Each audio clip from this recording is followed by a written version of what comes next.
আসসালামু আলাইকুম ওয়া রাহমাতুল্লাহি ওয়া বারাকাতুহু।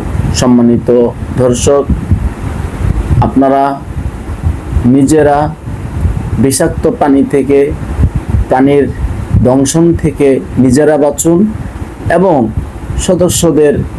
অন্যান্য সদস্যদেরকে বাঁচার জন্য সহযোগিতা করুন। আজকে আপনাদের সামনে এমন একটি আমল আমি বলে দিব, যা আপনারা যদি প্রত্যেক সন্ধ্যায় আমল করতে পারেন, প্রত্যেক সন্ধ্যায় যদি 3 বার এই আমলটি করতে পারেন, এই দোয়াটি পড়তে পারেন, তাহলে আপনার ঘরের আশেপাশে অথবা আপনার ঘরে থাকা কোনো বিষাক্ত প্রাণী যদি আপনাকে দংশন করে, তাহলে সেটা তো কোনো বিষ আপনার শরীরে প্রবেশ করতে পারবে না।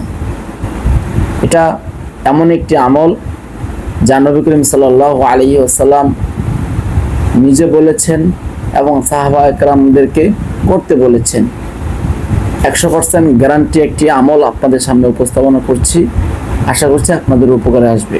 আমলটি হলো আউযু বিকালিমাতিল্লাহি তাম্মাতি মিন শাররি মা খলাক।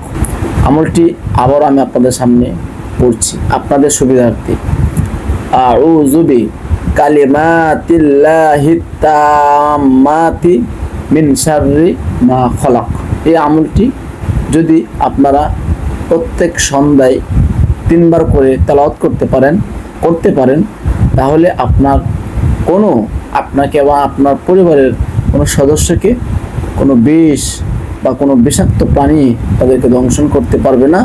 আর যদি করেও ফেলে, সেটা আপনাদের অনুভব হবে না এবং বিষ আপনার শরীরে সক্রিয় হবে না এবং বিষ আপনার শরীরকে কোনো ক্ষতি করতে পারবে না। আশা করছি আপনাদের উপকারে আসবে। আসসালামু আলাইকুম।